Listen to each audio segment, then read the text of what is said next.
Hi, I'm Bryce Crittenden. Hi, I'm Caroline Land, and welcome back to EPL's Overdue Finds. Caroline, how are you today? I'm doing well, Bryce. How are you doing? Really good. I'm excited because today we're doing like our first forward-thinking speaker series interview in over a year.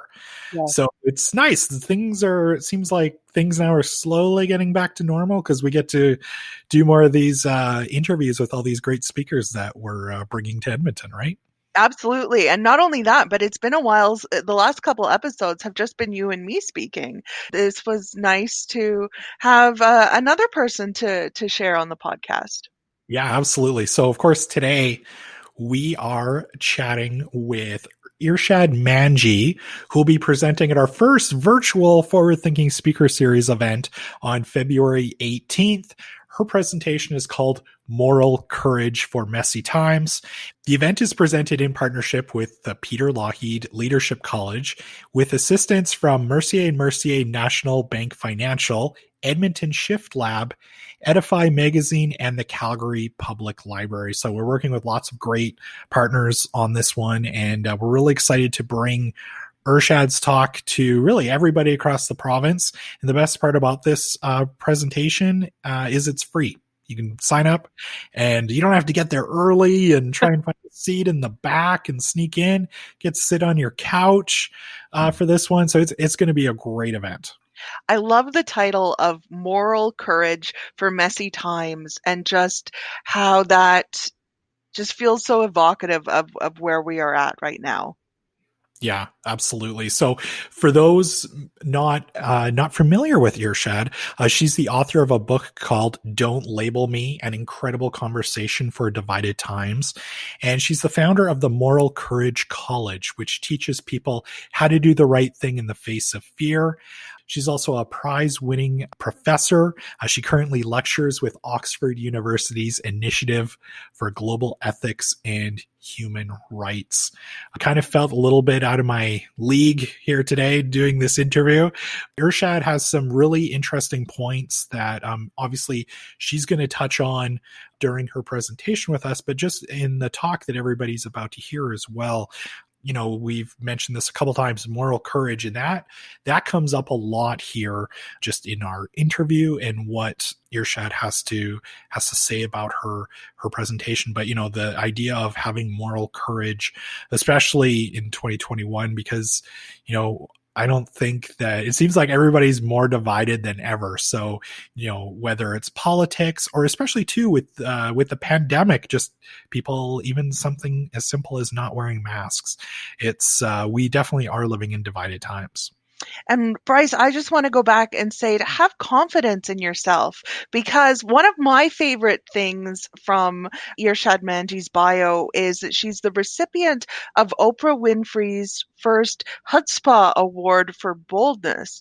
And Irshad Manji is not the first person we've talked to who has also talked to Oprah. So I Right. mean, we've talked with some pretty great guests on the podcast before, and I think that set us up to do a really great conversation with her today.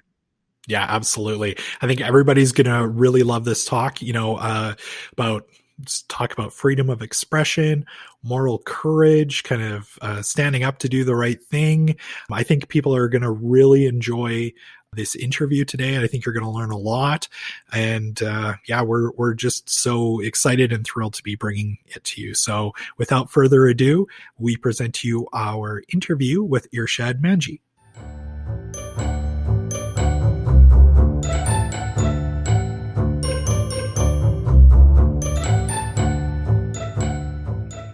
So, as we mentioned at the top of the show, we're so excited today to be joined by our first Forward Thinking Speaker Series presenter in 2021. Really, Caroline, since it's been over a year since we've had one of these events. So, we are so excited today to be joined by our speaker, Irshad Manji. Irshad, how are you today? Well, much better for now being connected to my Canadian peeps. I'm joining you from Brooklyn, which is lovely, but it's still America. So really excited about the event, folks, and looking forward to this conversation. Bryce and I will do our best to bring out our Canadian accents, use phrases, really sure. give you the experience. Okay. Lots of A's and a boots. Yep, that's right. By the way, I think I've more or less gotten used to speaking Americana, but every once in a while, an American will say, "Where are you from?" Because you don't sound American. And I don't think it's just because my values are, often different from the ones that they're expressing. I think I actually still have my accent. So you can take the girl out of Canada, but not the other way around. I have a brother who lives in New York City, actually, and he was telling me a lot of times he gets mistaken for being from the Midwest.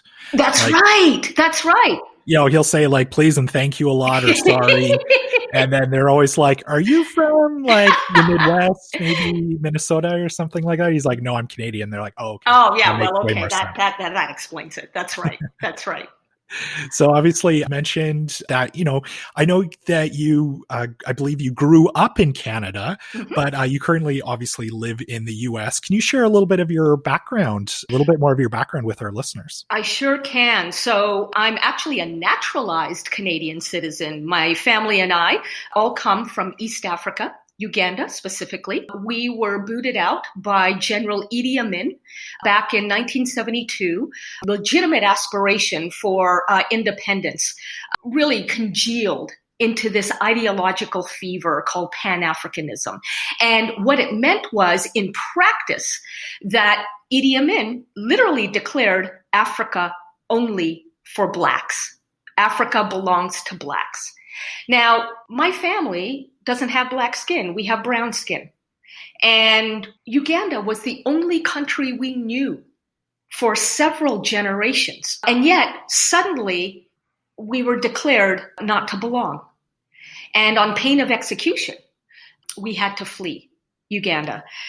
And it was by the grace of God that, frankly, we wound up in Canada. I will tell you both, and this is no word of exaggeration, every morning, even here in Brooklyn, I get out of bed, and the first thing I do before I roll out is to thank God for the fortune of winding up in a country, Canada, that not only was a place where I could grow up aspiring to a pluralistic society and to belong to a pluralistic society, but also where, and this is absolutely true, back then, 1972, where we were given our winter coats the moment we arrived.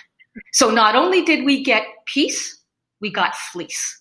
And that kind of matters for a sense of inner peace, right? When all you've known, is tropical weather. Yeah, I can't imagine, obviously, living, in Africa or other continents like that, and then coming here for the first time, and it's like, you literally step off a plane, and it's like there's probably like a good 50 or 60 degree shift for you, and it's like, here's a winter jacket. This is going to be your life now, but right. worth it. But I have to tell you guys, there's a fun little, sort of corollary story behind that.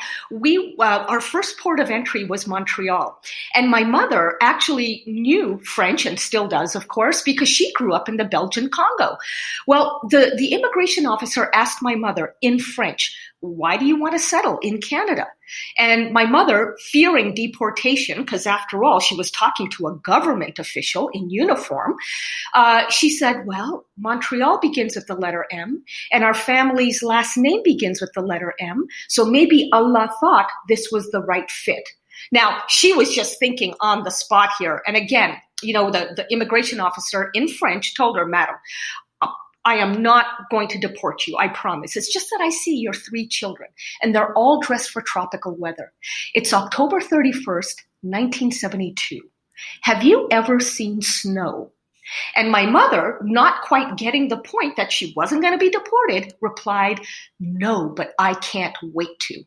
And it was at that point that the immigration officer realized there was no talking down my mother from the ledge of terror, feeling the terror. So she said, with your permission, I would like to send you all to the closest thing that we have to tropical weather in this country. And that's how we wound up in Vancouver, BC. Wow. Isn't that wonderful? Yeah. That she actually cared enough to think about these things? Yeah. That you're talking about your experience growing up in Canada. It makes me wonder. We are a library podcast. Bryce and I both work for the Edmonton Public Library. What was your experience like in libraries in Canada? I don't mean to make this sound melodramatic, but the truth is the public library saved me in ways that I can only express by telling another story. I attended two kinds of schools in the Vancouver area. One was the regular public school, and the other was the Islamic religious school. And in the religious school, I asked, as I did, by the way, in public school, I asked questions. But unlike in public school, my questions at the religious school were inconvenient and not very welcome. And at the age of 14, I asked one too many questions and got booted out of my religious school.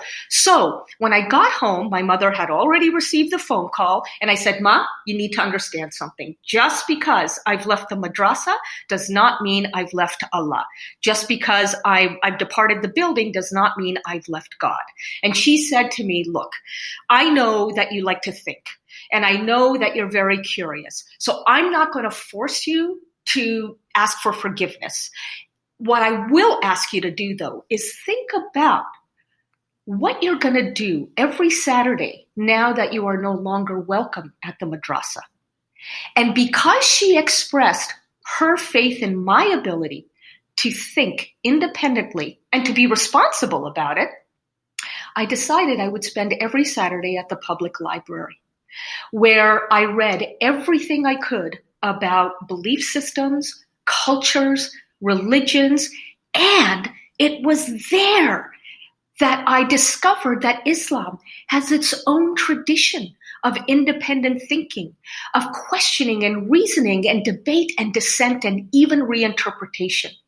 And so, without any word of exaggeration, I can tell you, the public library, a secular institution, saved my faith in my faith. That's part of the delicious paradox of living in a pluralistic society. Wow. Libraries for the win once again. That's right. Yeah. That's exactly right. Yeah. It's incredible. Obviously, we're doing a virtual event for the very first time, but your presentation with us is called Moral Courage for Messy Times. What can people expect to learn from your talk with us on February 18th? I aspire and hope to actually exceed on the expectation of giving people some concrete tools and tips for how to listen to those with whom they profoundly disagree. And here's why. This is not about being nice. It's not even about being civil for the sake of civility.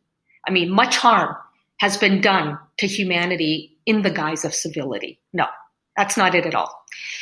What I'm interested in is helping our viewers and listeners become more effective communicators of their own points of view. And one of the things that is so counterintuitive, but exceedingly important to remember, is that if you want to be heard, you must first be willing to give a fair hearing to your other. It sounds like that is a contradiction in terms. Well, if I'm the one who's going first in the listening department, how would that assure that, I will have a better chance of being heard?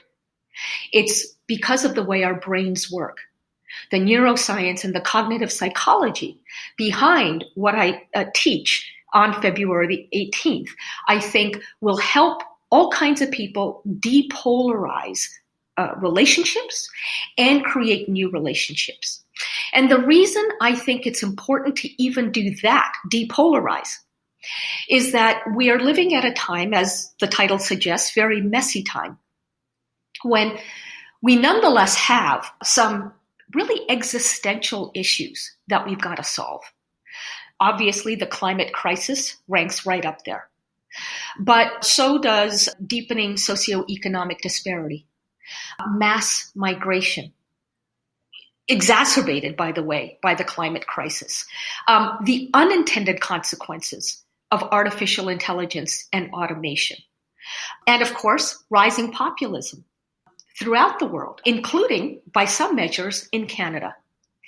And so if we're going to be solving any of this for the long term, we've got to communicate across lines of disagreement. If we don't, then all we'll be doing is what we're doing right now, which is barking past each other, which means cynicism deepens, the noise amplifies, and the needle of solution does not move. All that moves is the hamster wheel of dogma. So I really believe that these messy times call for the kind of moral courage that requires us, and I'm going to use a phrase here that I'll unpack during the event, requires us to speak truth to power, but here's the key, recognizing that the most pernicious power is not outside of ourselves. It's not an individual, it's not an institution, it's not even a system. The most pernicious power is the ego. And it manipulates us into becoming more threatened by disagreement than we need to be. You mentioned moral courage in there. What does it mean to have moral courage in 2021? And is it different than at other times in the recent past? Yeah, that's a great question, Caroline. So I do think that there is a meaningful difference between what moral courage in practice means today than in the past. In my previous answer, I used the phrase, speak truth to the power of the ego, right? Now, in the past, for example, during the time of Robert F. Kennedy, and he's the one who really popularized the phrase moral courage, he meant speak truth to power. And the idea there was that power was something outside of ourselves, and that it takes great bravery, he pointed out, more bravery than even on the battlefield, to speak the truth about what is happening in society when other people don't want to hear it. That makes sense. But today, we are living in a time of, among other influences, social media, which frankly I think more of as sociopathic media, because it amplifies our emotions and it makes us so strident in how we express ourselves that instantly something that can become a discussion becomes a debate where there's only one winner. And debates often then get inflated into death matches, right? This is a real problem if we're going to move forward as a nation and frankly, as a species. The stakes are literally that high. And so this is the reason I think that speaking truth to the power of the ego is at least a simultaneous step with speaking truth to power out there. Sometimes it's even the first step, because if you speak truth to some external power in a way that makes that external power defensive, you've done the damage. You've suddenly become part of the problem, not part of the solution, because they have zero motivation now to listen to where you're coming from. And by the way, I know of what I speak. This is actually going to be the crux of my talk on February 18th. I, as some Canadians know, as a much younger person, I traveled the world advocating reform in my faith of Islam.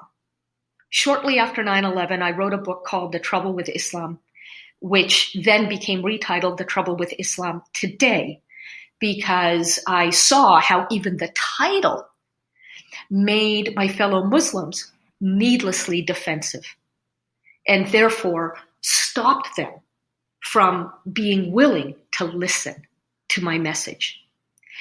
The stories that I'm going to tell about the mistakes I made as I was, pursuing this ambition of Muslim reform, the mistakes that I made can really apply to the mistakes that I'm seeing being made today in, for example, the movements for social justice. So I don't speak from a place of theory or even of, if I can put it this way, mere scholarship.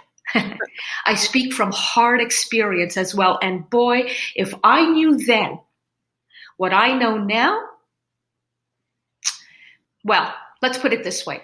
I'm now applying those lessons to my latest pursuit, which is to teach as many people as will listen how to exercise moral courage as they go about repairing the world in the ways that they feel most passionate. It's so interesting because as a straight white male, I joke around with friends that I am history's greatest villain. And for the most part, yes, like that is true. But so there's lots of times too, like for myself on social media, and I'm not saying woe is me, but there's lots of stuff too where I will definitely, I don't want to say I censor myself, but I definitely take pause to what I say because I'm afraid I don't have that moral courage that, somebody's going to take what I say as either being racist or sexist or I'm offending somebody. So, for me personally, I'm looking forward to your conversation on that because I know I definitely have a lot to learn as far as moral courage goes. Well, Bryce, first of all, if I may be so bold, you are not history's greatest villain. The recorded world is replete with villains. And white straight men are, I assure you, not the only. Remember, my family and I, along with hundreds of thousands of other families of South Asian background, i.e. brown skin, were expelled from East Africa by Black so-called leaders. Okay? Mm. I know from my own, research of the history of my faith of Islam that Arab conquerors engaged in mass slaughter and genocide as they converted millions upon millions of people to Islam. So please, first of all, let's put, white men in the context of the human condition. Mm. All right? Yeah. Secondly, I'm glad that you're looking forward to learning about moral courage, but you know what? You're not the only one who needs it as a white man. People of color need it. LGBTQ people need it. Women need it. All kinds of people who so easily these days mount the high horse of self-righteousness to claim that we're victims are actually the first people who need to learn the skills of moral courage. Because remember, it's not simply about speaking truth to power. It's about speaking truth to the power of your own ego. And what I'm trying to convey here is that all human beings who are born with a brain, and I don't mean that sarcastically, I mean that literally, because the ego is a function of the primitive part of our brains. All people who are born with brains are born with egos. And if we're not alert to how the ego tricks us into claiming victimhood when in fact we have voice, we actually are living then in a world of illusion and lopsidedness. And that doesn't help to advance solutions that are truly about diversity and inclusion. I sometimes say, and I mean this, that the us against them approach to diversity and inclusion, i.e., you as a white straight man are the problem and I as a queer Muslim woman am, the answer. That kind of approach doesn't change the game. All it is people on a field exchanging jerseys. The powerful now wear the uniform of the powerless. And the powerless now wear the uniform of the powerful. It only changes the jerseys. It does not change the game.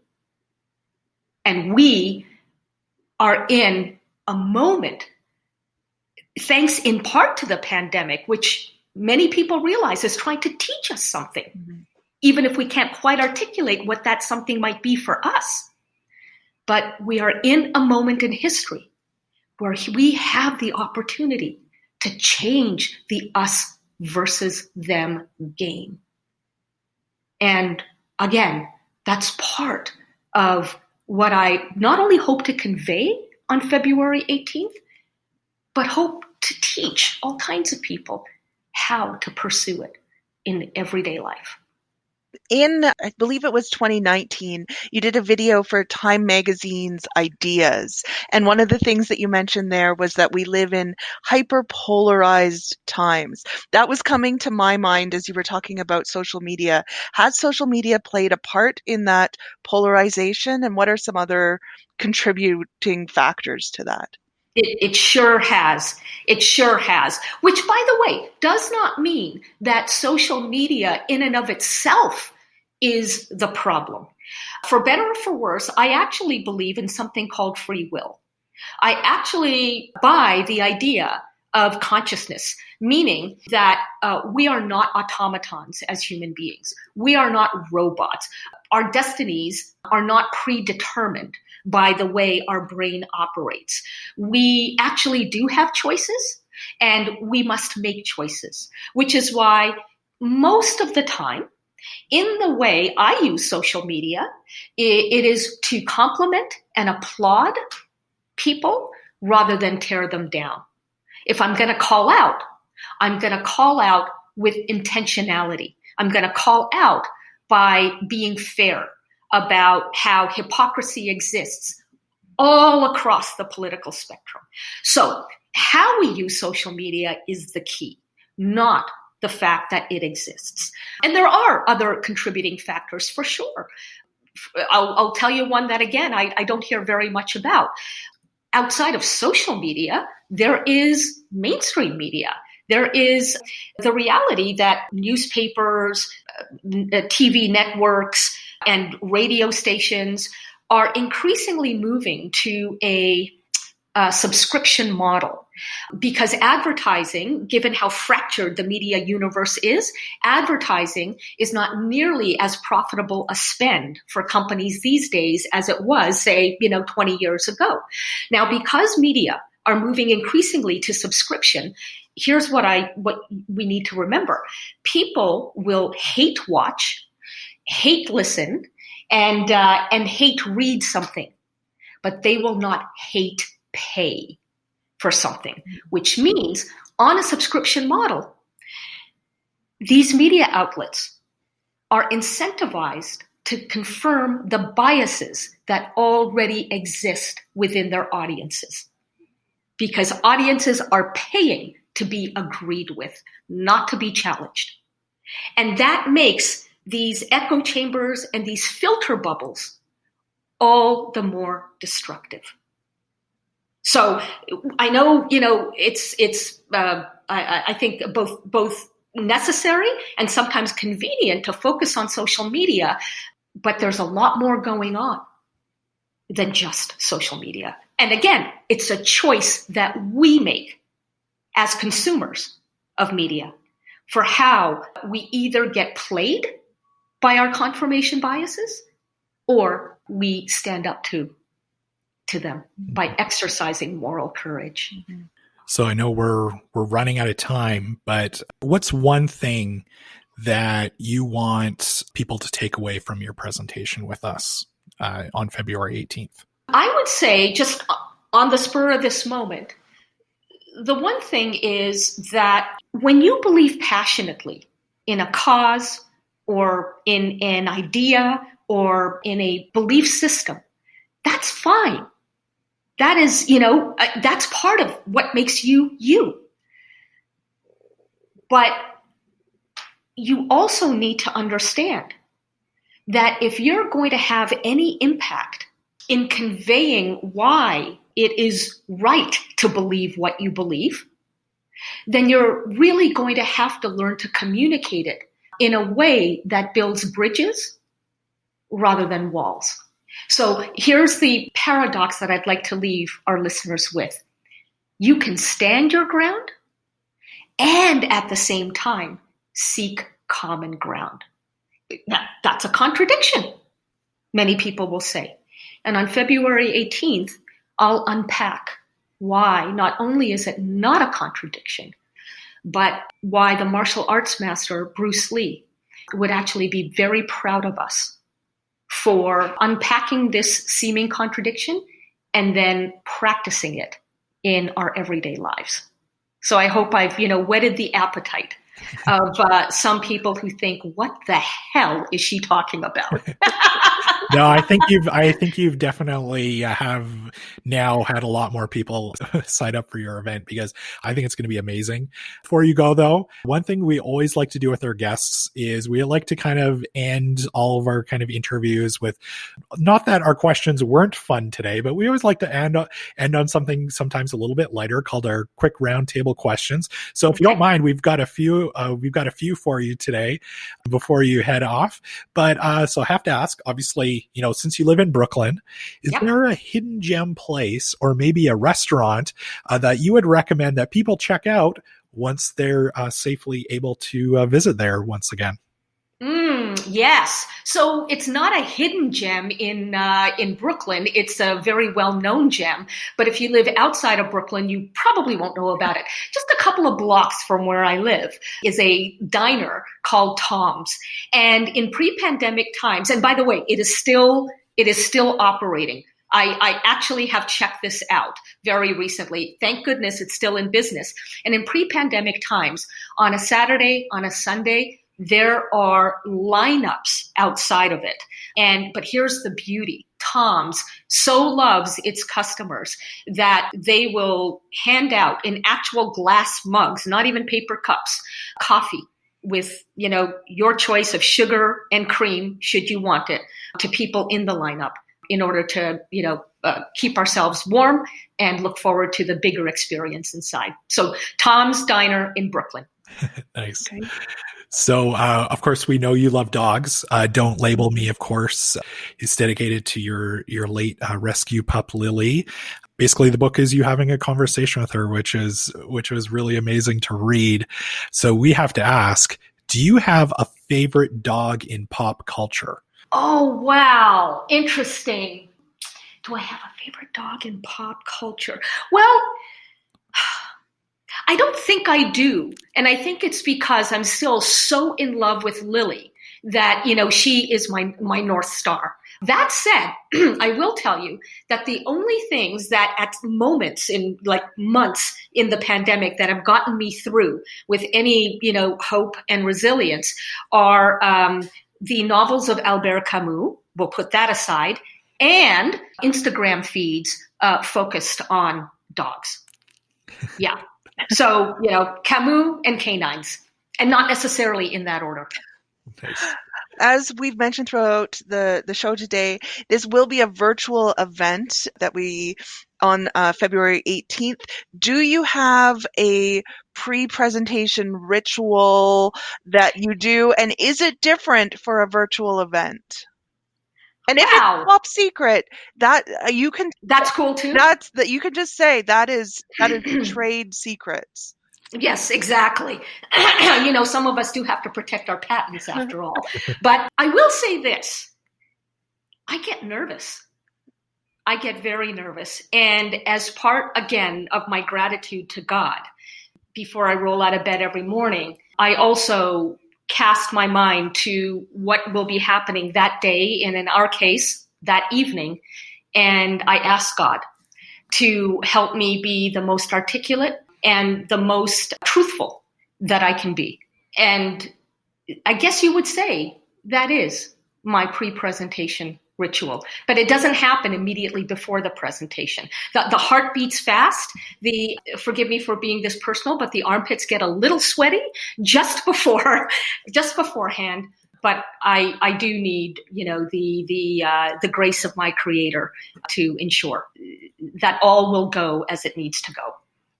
And our last question today, something we ask all of our guests on Overdue Finds, is there a book? You mentioned the works of Albert Camus, but is there a book, movie, TV show, album, game, something you'd like to recommend that our listeners check out?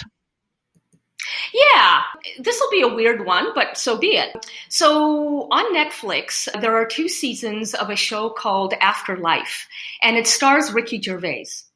And he is, at the one and the same time, absolutely hilarious and absolutely moving in the character he embodies, a widower who has just recently lost his wife to cancer. And as you would expect from Ricky Gervais, he is caustic with, people who get on his nerves in the show. But at the same time, he is hurting so deeply. And he shows us that just because you think you know somebody by the labels that you attach to them, those labels can distort. You only really know somebody when you engage them, and specifically when you hear their backstory. So this is a great reminder of why, we all would do well to develop the moral courage to engage with people, not only who are profoundly different from us, but also whom we think we figured out because they're white, straight males.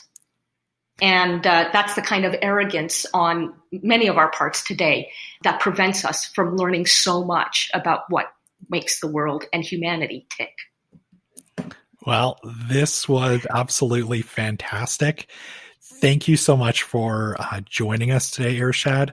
I know that, both Caroline and I are so excited for your presentation on February 18th. And I think, obviously, from today's episode, we could chat with you forever. So I think people are going to absolutely love your talk. Well, thank you both for having me. It was a pleasure, and I'm so looking forward to our time together. Excellent. Well, thank you so much. Thank And you. yeah, I guess I'll definitely be there for the evening event and for the staff session one as well. So thank you and have a great day. Thanks, guys. You too. Thanks. Be well. Bye. Bye-bye.